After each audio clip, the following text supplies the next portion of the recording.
All right, everyone, welcome. This is just a brief parent orientation as we prepare for returning to in-person learning this Monday, March 1st.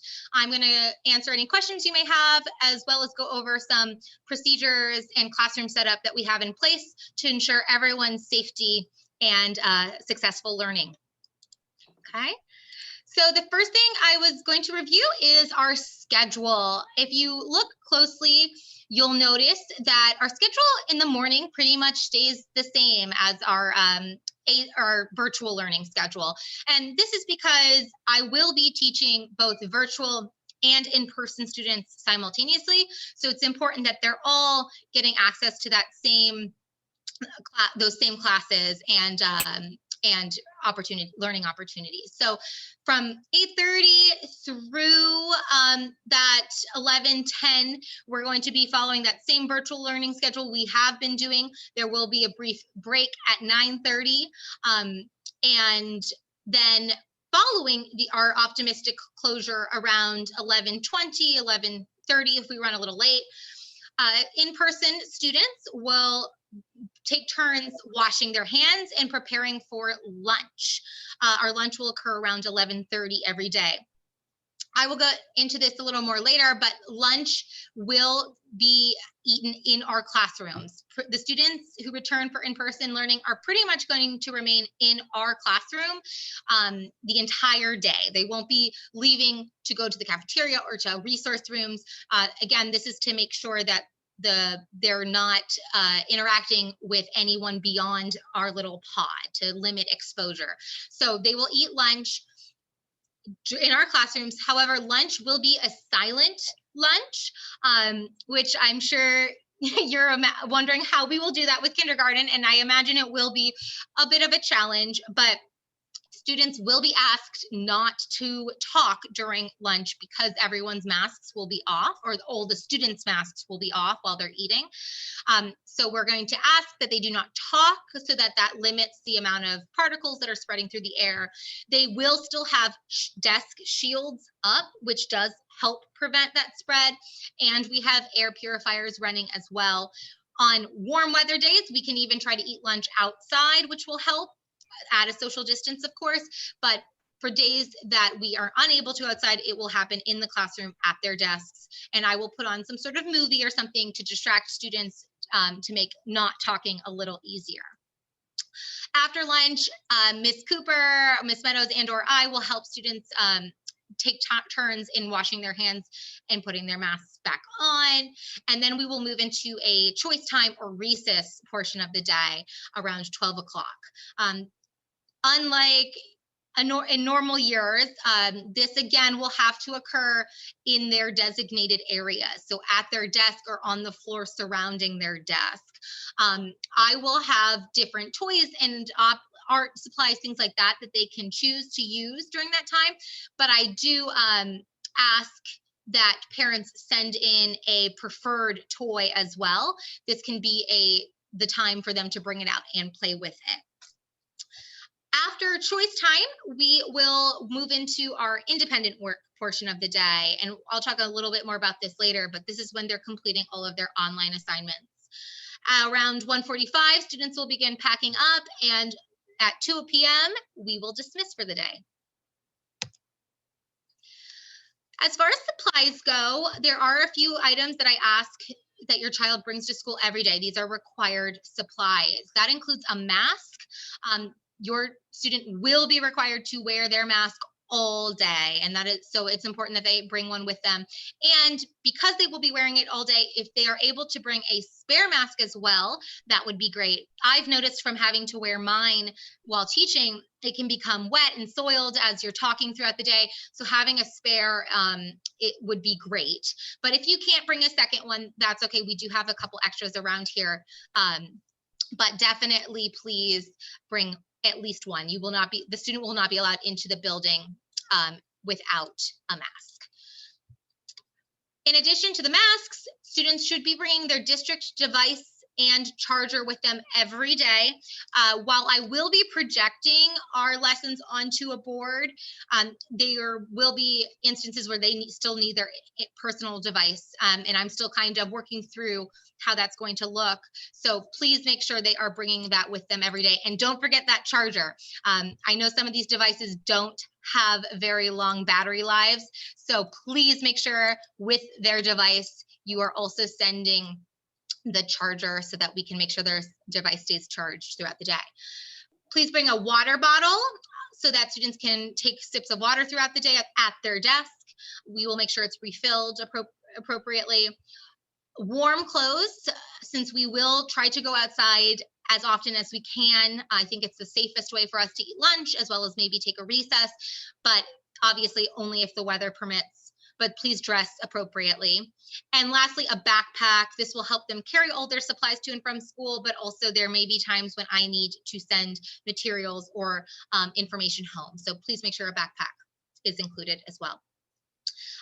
Optional supplies include any personal toys that you think your student would enjoy playing with during that recess choice time, especially since we can't have those common recess opportunities like our dramatic play center or even playing on the playground, because those will not be available for safety reasons. Anything that you think would be a rewarding and nice break for them that they could play with safely at their desk, please send that in, and there will be designated times when they can use it. All other school supplies will be provided at school. Okay, breakfast will be served promptly at 8:15 every morning, so please make sure you are arriving by then. This will occur again, just like lunch, in our classrooms. The cafeteria staff will deliver breakfasts to our classroom every morning, and they will silently eat their breakfast in the morning. It is not required to eat breakfast at school. You can obviously feed your child breakfast prior to coming to school, but there will be an opportunity to have it here. It is important, though, to make sure your child is showing up at 8:15 regardless of whether or not they want to eat breakfast, because we do need to begin our lessons promptly at 8:30 for our virtual students as well. All right, so just like things have been moving up until this point, I will continue to make announcements on our class website and Class Dojo. I have our class website listed here, but please reach out to me if you need the link sent to you. And if you have not already, I believe the majority of you are signed up for Class Dojo, but if you have not, please make sure to do that as soon as possible. It's a great platform where I post daily announcements, and it's also really easy to send me messages through that platform. I will have our class code for Dojo later in the presentation.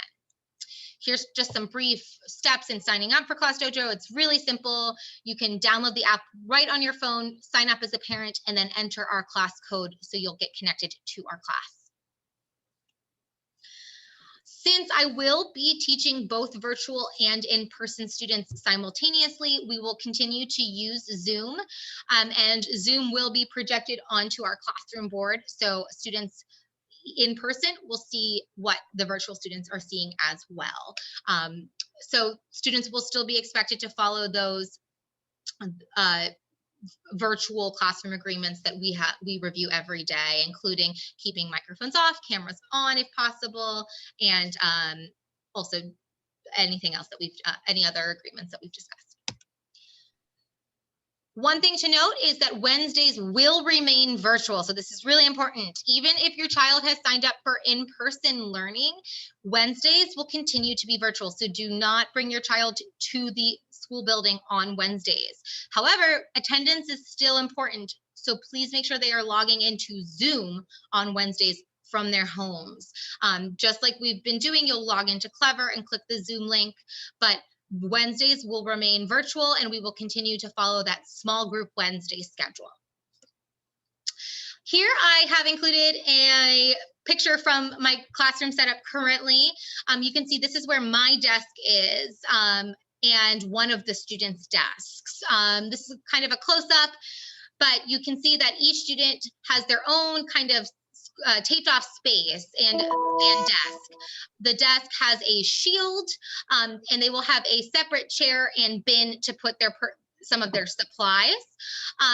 The student is allowed to remain in this area, and we've taped these off so that they are 6 feet, at least 6 feet apart from adults and other students. So during lunch, breakfast, they will eat and work here during a class, and during recess they can choose to work on the floor within their square as well, if they want to take a break from sitting at the desk.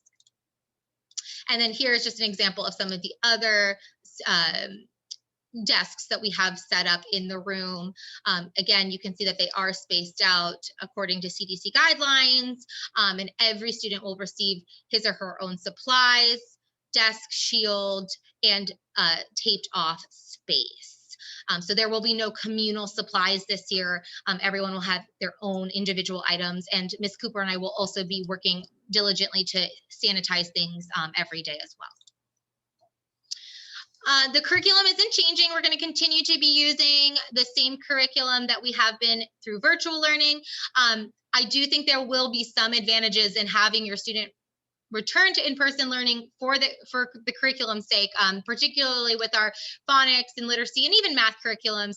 I will be able to give directions to students in real time for writing, and they will have access to math manipulatives that you may not have at home currently. So there will be some advantages in that sense, but nothing is changing.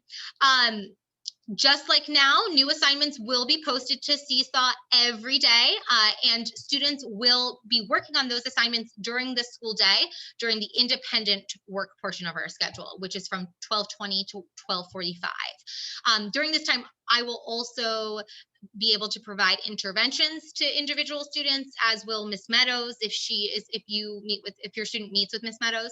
But students will complete all online assignments during the school day. Once they've completed their Seesaw assignments, they will also play Amplify Reading and iReady learning games. So this is our reading and phonics games, and then these are our math games. And these are all individualized to your student's skill level, and this will be what they can work on after completing their Seesaw assignments. Now I'm just going to go over a few of the new rules we're going to have, so in hopes that you can start preparing your student for our Monday opening.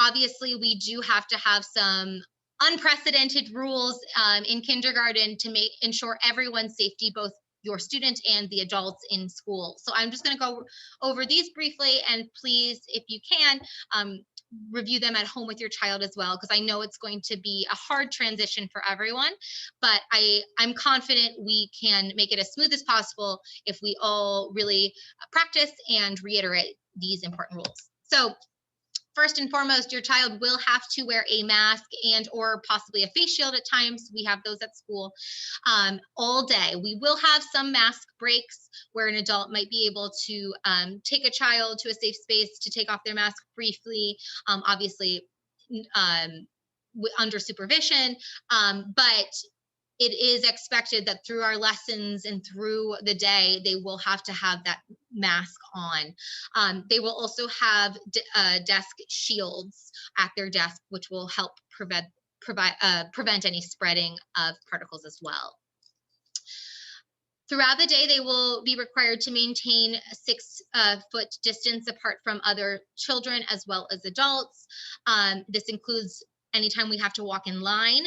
We will likely not be walking in a group line very often throughout the day, since we're not really traveling from room to room. But if we were to go outside for recess, for example, and I needed everyone to line up at the door, they would be spaced out appropriately and would be required to maintain that space as we walked.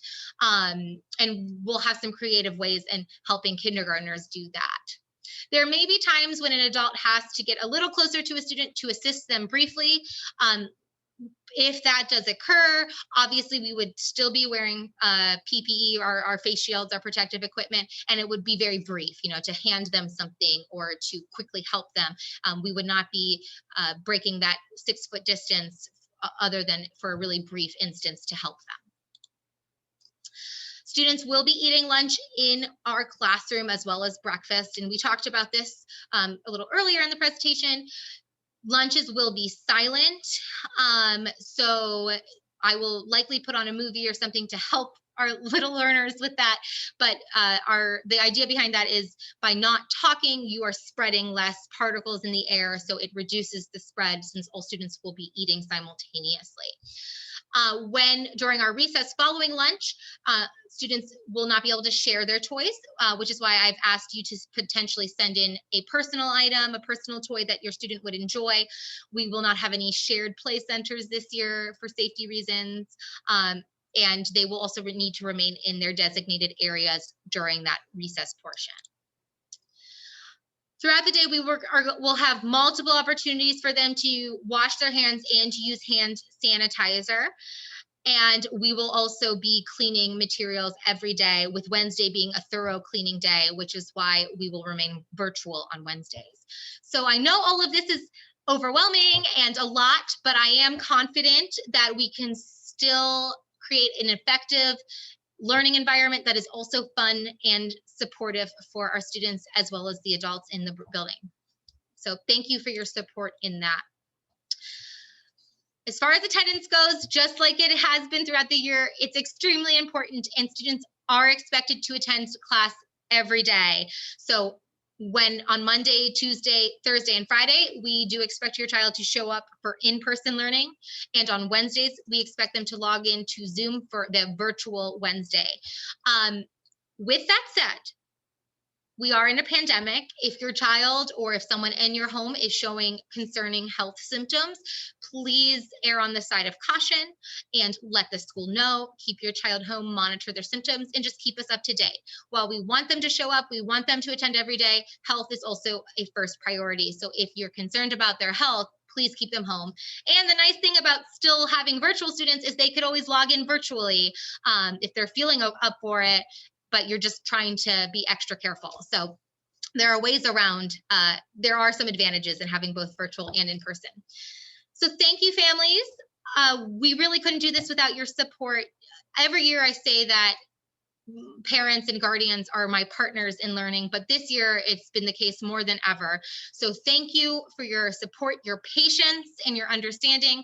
I want to thank you in advance for following our guidelines and maintaining safe protocols. But also, if you ever have a concern or you think that something is not being handled appropriately, please let me know. Message me on Dojo, my phone, send me an email, call me, and we will try to address that immediately.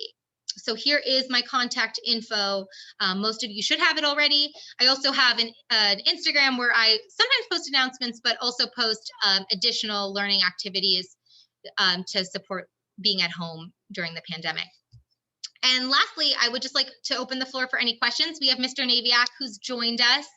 And Mr. Naviak, just so you know, I am recording the meeting for any parents who could not attend today, but I see Tori, Nasiri, and Kisan's families. Oh, I think Kisan logged off, are here. If anyone has any questions, please let me know.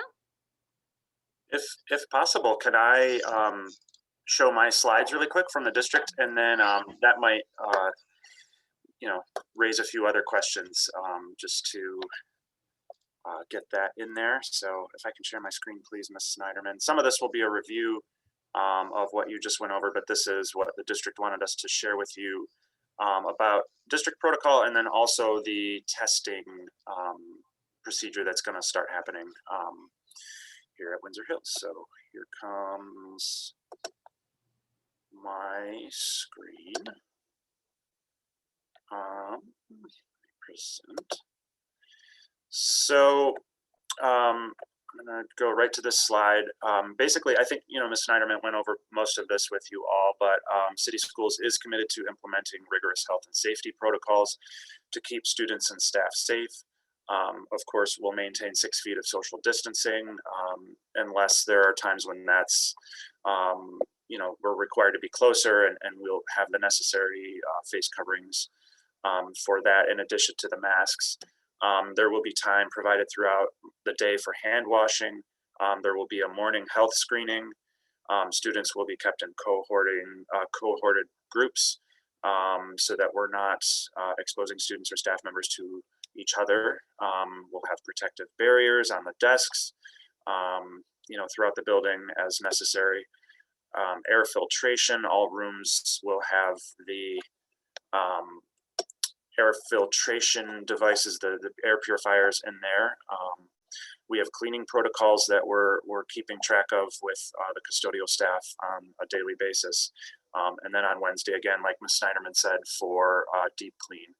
And then COVID-19 response and testing available, which is what I'll talk about in just a minute. So again, student expectations, we keep saying 6 feet, 6 feet. That's gonna keep coming up often. So we will maintain that 6 feet of social distance. It is expected that students wear a face covering properly at all times, every day. Again, there will be mask breaks throughout the day, and then there's lunch. Washing hands regularly with soap and water, and again, breaks for that. Trying to avoid touching eyes, nose, and mouth with unwashed hands. I have a kindergartner at home, and I know this can be difficult, but just keep reminding them to not touch their face. And then, of course, the health screening questions every day, and then the participation in the city schools COVID-19 testing program, which is new. So family expectations, this is for parents on the call. We are expecting that all rules are followed for your child's participation in school and school activities in person. Please monitor your child's health every day and when they attend in-person school, ensuring that they stay home if they feel sick. And if that is the case, please notify us here in the main office. Report to city schools if your child has a confirmed or suspected case of COVID-19. So again, call the school. And then ensure that your child stays home if they have been in close contact in the past 14 days with anyone diagnosed with or suspected of having COVID-19. Moving on. So the COVID-19 testing program, we have symptomatic testing available, which is for if at any time a student becomes sick with COVID-like illness or symptoms. We have in the district what are called COVID vans that will be dispatched to the school. They are based from the University of Maryland Medical System, and they'll show up at the school and conduct the test to verify whether or not the student has COVID. Results will be provided directly to you, the families, through the University of Maryland My Portfolio system. And then parents and guardians and other members of the student's household who are present at the time of the test may also get tested as well. And then survey testing is something new that was just announced in recent days. Basically, we'll have testing available weekly for all staff and students. Survey testing is when you test everyone at school, regardless of whether they have symptoms. Testing everyone regularly provides schools and families with real-time information on individuals impacted by COVID-19 and helps prevent the spread of COVID. All tests will be PCR tests, which is considered the gold standard for COVID testing. So what will this test look like here at Windsor Hills? I've got a short little video to show here. It is 2 minutes long, and it'll show us basically how this test looks.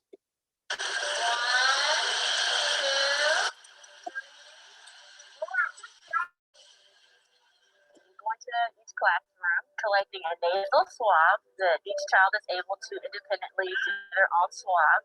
It's like, checking for boogers, right? Let's see. Kids would simply pick their nose. It's the same type of level of depth where the swab goes. It doesn't go any further. And a lot of kids just say it tickles. 4 circles in each nostril. We'll count you down. One courage. 1, 2, 3, 4. Okay, next nostril. The swab, the collection, into a tube, and we dial that off to our partner Ginkgo, who tests the entire pool, in this case the classroom, and very quick response. We get to find out within 36, 72 hours.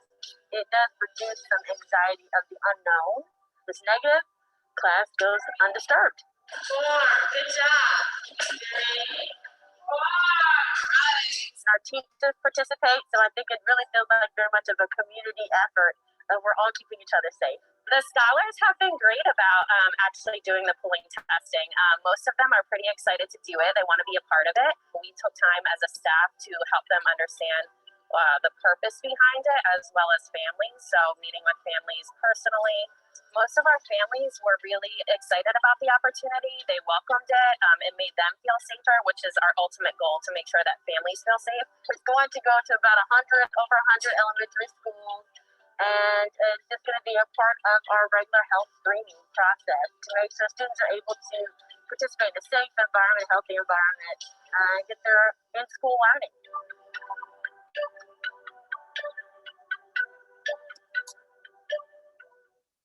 All right, so once again, that is called pooled testing. So the entire classroom takes a swab of just the very inside of their nose. It's not the very invasive COVID test that we've all heard of, where the swab goes way far in there. It's just right inside.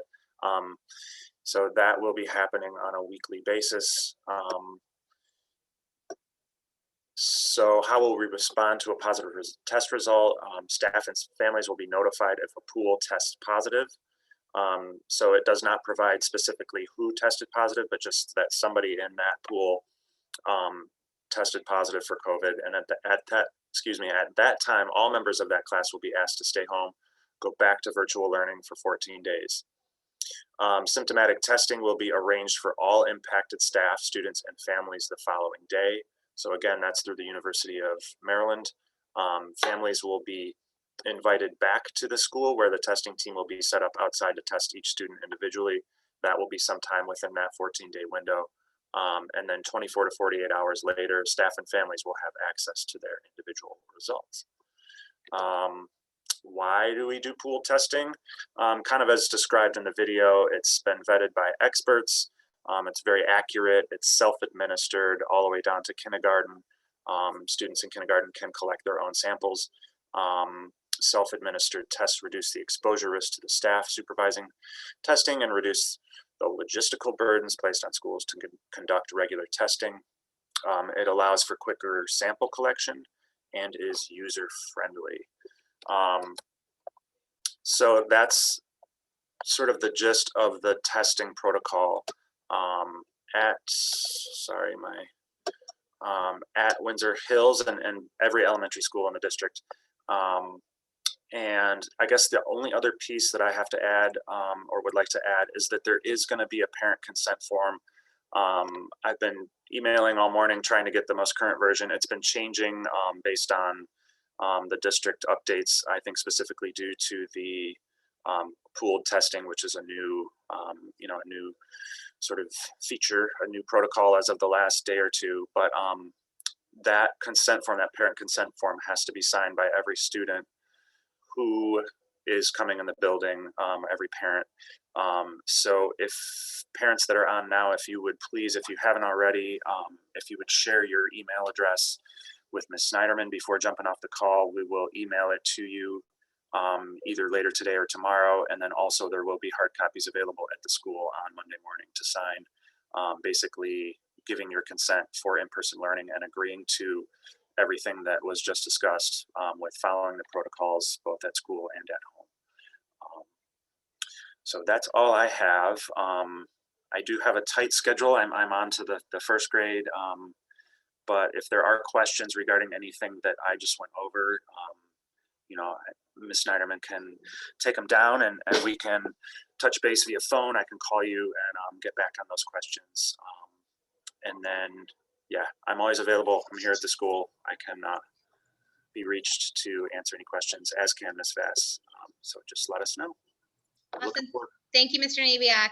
Thank you. All right. And parents, does anyone have any questions or anything they would like to bring up?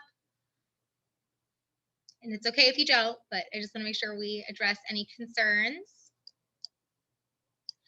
All right.